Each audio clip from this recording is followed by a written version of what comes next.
Kami lanjutkan lagi tafsir Al-Misbah masih bersama Pak Quraish Shihab dan juga saya Hilbram Dunar, dan di segmen ini saya akan langsung memberikan kesempatan untuk ibu-ibu yang sudah hadir di sini bertanya langsung kepada Pak Quraish. Saya mulai dari ibu yang ada di belakang. Assalamualaikum warahmatullahi wabarakatuh. Waalaikumsalam warahmatullahi wabarakatuh. Nama saya Tifa dari Majlis Taklim Al-Humaira Cimanggu City Bogor. Yang akan saya tanyakan Pak Quraish, banyak sekali manusia kan takut kepada manusia lain. Seharusnya kan manusia itu takut hanya kepada Allah Subhanahu wa taala. Nah, kalau seperti itu bagaimana, Pak? Mohon penjelasannya. Assalamualaikum warahmatullahi wabarakatuh. Waalaikumsalam warahmatullahi wabarakatuh. Takut kepada manusia lain. Iya. Sebenarnya takut itu tidak bisa dihilangkan sama sekali dari diri manusia. Kita takut itu naluri, kalau ada yang menakutkan kita takut. Nabi pun takut. Di mana di salah satu kisahnya Nabi Musa, begitu dia lihat ular itu pertama kali itu kan dia takut. Ya toh? Nah, bahkan ada doa, ya Allah, saya takut kepadamu dan takut kepada orang yang takut kepadamu, takut juga kepada orang yang tidak takut kepadamu. Ya, kita semua begitu, takut kepadamu, takut kepada orang yang takut kepadamu, takut juga kepada orang yang tidak takut kepadamu. Maka anugerahi saya rasa aman dari semua itu, ya kan? Jadi, nah kemudian yang kedua, takut itu bermacam-macam. Ada orang takut lari, ya. Takut dari singa, bagaimana? Lari.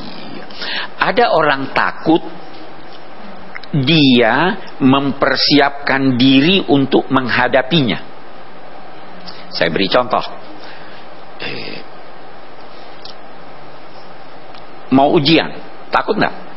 Takut. Bagaimana caranya supaya tidak mempersiapkan diri untuk itu? Oh, ini nanti ada musuh mau menyerang. Takut, dia kuat. Bagaimana caranya kalau takut? Yang benarnya mempersiapkan diri untuk itu. Itu takut juga. Nah, yang ketiga, takut pada Allah. Bagaimana caranya kalau takut pada Allah?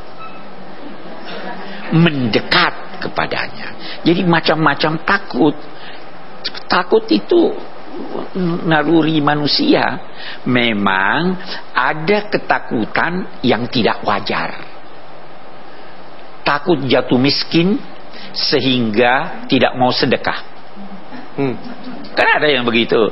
Asyaitanu ya'idukumul faqr. Setan itu menjanjikan kemiskinan kepadamu dengan berkata jangan sedekah, nanti itu tidak wajar.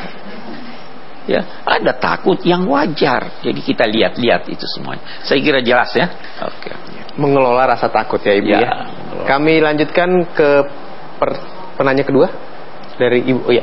Assalamualaikum warahmatullahi wabarakatuh. Waalaikumsalam. Saya Oni dari Zahratul Jannah, Pesona Kayangan Depok. Tadi Bapak membahas tentang ketulusan dalam berdoa. Gimana sih Pak Ustadz kalau kita ingin benar-benar tulus tanpa ada embel-embel karena ini, karena itu? Mohon penjelasan Bapak. Assalamualaikum warahmatullahi wabarakatuh. Waalaikumsalam.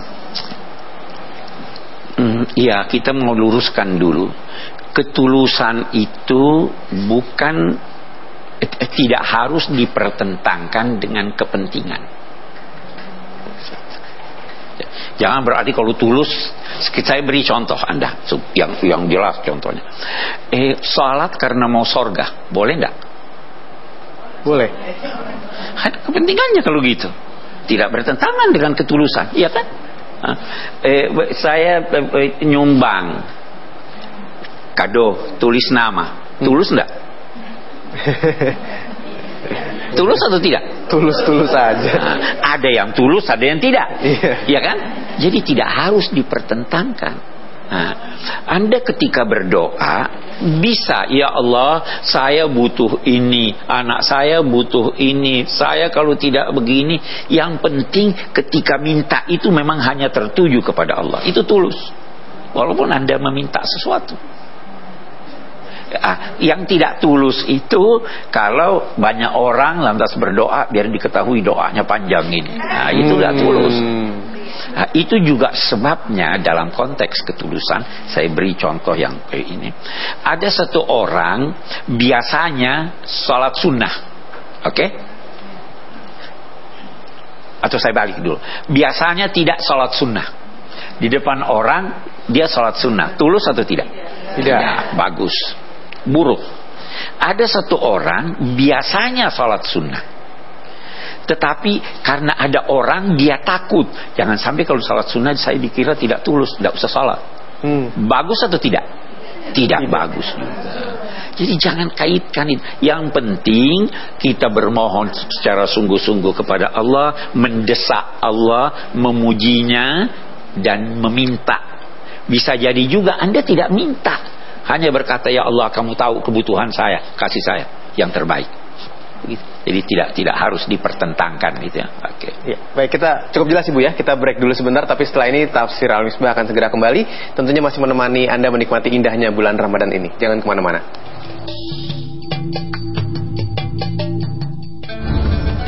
Itu doa hendaknya dimulai dengan puji syukur. Alhamdulillah. Untuk menggambarkan bahwa ya Allah ini saya minta.